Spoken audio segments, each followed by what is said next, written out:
Hi guys, this is FD for SageVive.tv. I'm back again with something I would consider a huge gamble, but I thought I could share. Okay, you never know who's watching. Okay, I think there is a small gaming project that I've come across. I think it launched just over a week ago, and it reminded me of my own early life when I was playing games, big time. Okay, space shooters.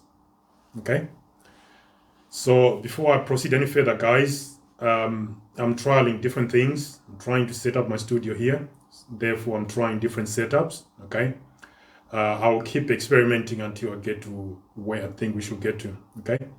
By the way, guys, everything I'm going to share with you today is not financial advice. If you do require financial advice, please seek a professional. Okay.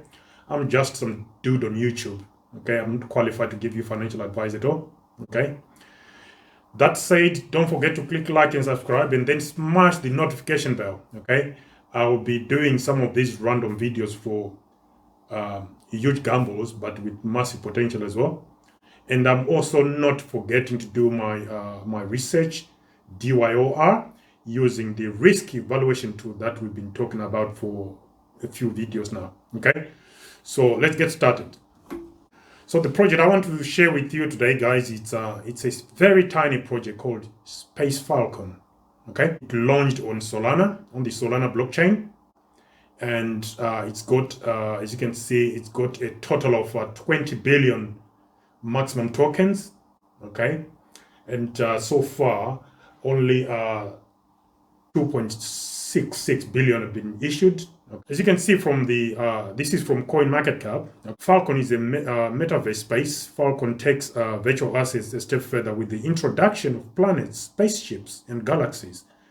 I think we've had a lot of this. Okay, there are certain projects who've been trying to do the same thing. Some of them have just crashed during the most recent, crypto, dip. Okay, some of them have lost close to 80 or 90% of their value. But for me, when I looked at this, I thought, okay, first and foremost, this is a project or a game I could actually play, because I used to like, old school space, space shooters. Okay, so I think with the introduction was, going from one metaverse to another, as well as in-game items such as NFTs and so forth, I think it will attract the old school players as well as some new players because of NFTs. And I think if we can collect the NFTs and sell them on, that is a very good use case apart from actual playing. Because for me, I'm not a massive game player, but I think this is a game I can actually play. I've tried the demo where you're given 3 lives. It brought back, old memories. Okay, so at some point, I will actually, spare some time and play this. At the moment, I'm very, very busy, having a couple of jobs within the medical device space, as well as trying to do this crypto, thing. It does take a lot out of you. But, that aside, I think Spacefalcon is actually a game I could play myself. So with Spacefalcon, I think it's a decent game. I've been checking, the team, the website, their social media presence and stuff. I'll share the evaluation results with you guys. So the elements we do use when we're applying, DYOR, risk evaluation tool, are as follows: decentralization, how decentralized is the platform or the network; the security, how secure is the network; okay, scaling, does the network scale; okay, interoperable, does the network, branch outside its own, boundaries to go interact with other blockchains or other networks; okay, what about the project team? Are they available on on public platforms such as Twitter, YouTube, and LinkedIn? Are they available? Do they communicate? Do they engage with their community? Social media, like I say, Twitter. How many followers do they have? How new is the Twitter account, and so forth? Okay, and then Discord, do they have a Discord community, a Discord platform, where they actually share things with their community, and how many are they? We've got a threshold that we defined when we came up with the elements that we are evaluating. Okay, What about the age of the project? How old is the project? Has it been recently launched? If so, how was it launched and so forth? Because this leads into use cases as well as the tokenomics, such as how many tokens were issued at launch and how many tokens currently are in circulation. What is there a maximum limit to the number of tokens for the project? What about the insiders, those closely linked to the project? How much in terms of holdings do they have? Okay, those are the 13 elements that we are going to evaluate risk for this newly created project called Spacefalcon. Okay, the token name is FCON, FCON. Okay, so let's do a brief deep dive into the Spacefalcon risk evaluation using DYOR, do your own research. Okay, is Spacefalcon decentralized? There is no information on that, and because it's based on Solana. Solana is not fully decentralized, and the fact that we can't find any information to help us, find out if Spacefalcon is decentralized or not. We are going to give Spacefalcon 0 out of 10. Okay. What about security? Okay. There is no, there is no information about the audit, and there is no documentation about the audit results and so forth. But we know Solana is still in, in test mode, as far as I'm concerned. And I think they are professional, set up Solana, and they've got, certification for different things. So I'm going to give, Spacefalcon 2.5 points out of 10, which is 25% of the score available. How about scaling? At this moment in time, I can't really tell whether Spacefalcon is, scales or not, because it has not been tested yet. So we will wait and find out, okay, later on. As of today, I can't tell you whether Spacefalcon is, can scale or not. Okay, so I gave it a 0. And interoperable, can it work across its boundaries? We know Solana is doing different things with different, networks, okay? But for here now, I think interoperability is not something I will associate with Spacefalcon, so I'll give it a 0. How about the project team? Okay, as far as the project team, this is what I came across. Okay? Even though there are no proper images, you can see clearly that they've got some project teams on here. Okay, they've got. I'm not even gonna try and pronounce their names. I will try that Amit Kolambika, or whatever, whichever way you pronounce it, and Maxo, I can pronounce that. Okay, that's probably just it. Okay, and so this is the project team. Okay, you got 8 here.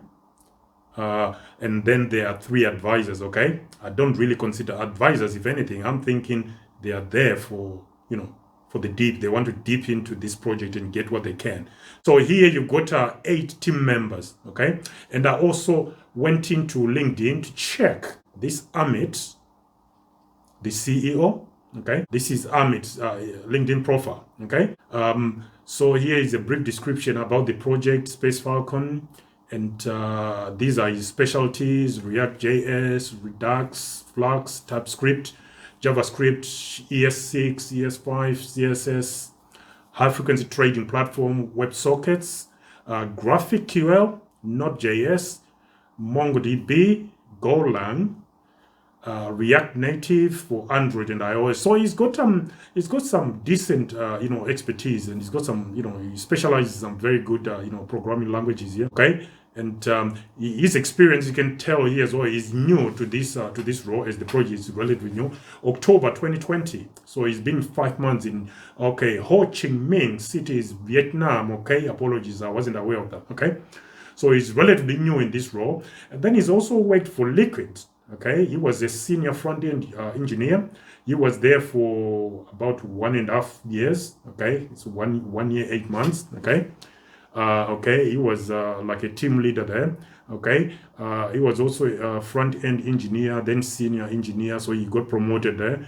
Prior to that, he was a senior software engineer for Autonomous Incorporation, again in Vietnam. Okay, then before that, he was a senior software engineer at Emphasis Wide, okay, in France, okay.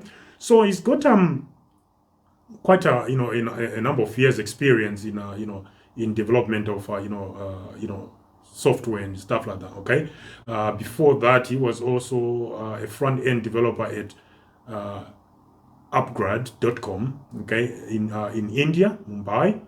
And prior to that, so you can see the trend, the narrative, is starting to emerge here, okay. I'm not sure about his educational qualifications though, because if this is accurate, if he went back to university at a later age, but if what I'm seeing here is accurate, means he was probably doing some of the stuff he was doing in the background, his experience he was gathering that whilst he was at university, because he completed university from his profile here in 2015, okay. So let's see, when did he, okay, so he finished in 2015, and then he joined upgrade.com. So not bad, okay. He didn't stay out of employment for quite long.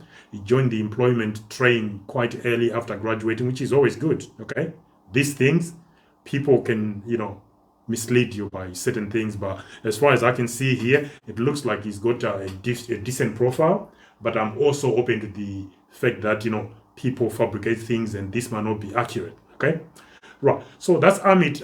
He's the only guy I did a small deep dive into his profile. The others I just say, I'm not going to bother. Okay. And then if we go back to the DYOR risk evaluation tool for Spacefalcon risk evaluation. Okay.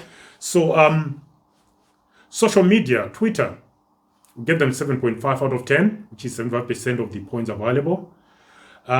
Social media, Discord, give them 7.5 because their followers on either platform were way over the 40,000 or whatever threshold we said we need to put on. So I give them 7.5 out of 10. And you guys know the reason why we don't go for 10 out of 10 on social media, on social media presence.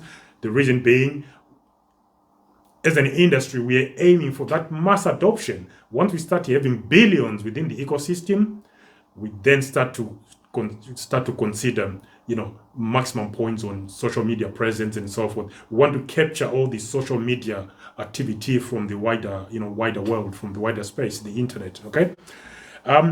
What about the age of the project? Okay, the project itself was launched not long ago, so it's January last month. Like I said, it's I'm sure the token generation and so forth started a little bit way before that, but the actual launch of the project was like 6 months. Okay, so I'll give it 2.5 here. Okay, so on age of project, I give it 2.5 points. Okay, out of 10. What about use cases? From what I've showed you already, you can actually play the game. I don't know, I haven't played it where I'm actually paying for some of the aspects of the game. I've done the intro part or the training or learning part. It promises to be a lot of fun for an old boy like me. It looks like it's something I can actually play and enjoy. Okay, so forget about the tokens. It's something I can actually play and enjoy. I think that is a key and critical use case. Okay, you can't ask for more. So I gave it 5 out of 10 for that. Okay, what about tokens issued at project launch or Genesis? I gave it 2.5 points out of 10. What about total tokens in circulation? 2.5 again. Like I said, it's 2.66 billion tokens in circulation at the moment. Another critical element 12, maximum tokens available. They have a hard cap of 20 billion tokens, which is a lot less than some of the promising projects out there for gaming and metaverse. So this is quite promising. I think it's reasonable for gaming. It's reasonable because if you set it too low and the price appreciates, not many people will be able to get into it. You end up having this silly situation of introducing another token that people collect in game. Okay. What about insiders token allocation? Okay. I looked at the combination of the initial private sale, the team allocation, and advisors. it's coming in at between 30 and 40. I think it's around 35 to 37. To me, that's not a positive thing, because I think it's too big an allocation to those closer to the project. So I am going to give it 2.5, which is not the lowest, but it's, you know, close to the lower end of the scale. Okay, out of 10, 2.5 points out of 10. Okay, so there you have it, guys. Spacefalcon, the risk level is 40 out of 130, which means don't touch it. Okay, what do you guys think? I am going to take a big gamble because I want to play the game. Okay, not because I want to invest. I want to play the game because I think it will be plenty of fun, because of the risk related to this project, which is extremely high. You can lose everything. This project can go to zero tomorrow. Okay, there's no guarantee that it's going to appreciate just because it's you know, it's starting or it's priced at a low point. So if you do choose, you know, to jump into this project, please be aware that you can lose everything all at once. Okay, so there you have it, guys. 40 out of 130. What do you think? Comment down below. Whilst you're down there, don't forget to click like and subscribe, as well as, you know, hitting that notification bell. Okay, anyway, that's it, guys. Thank you very much for watching, and I'll see you in the next one. Bye.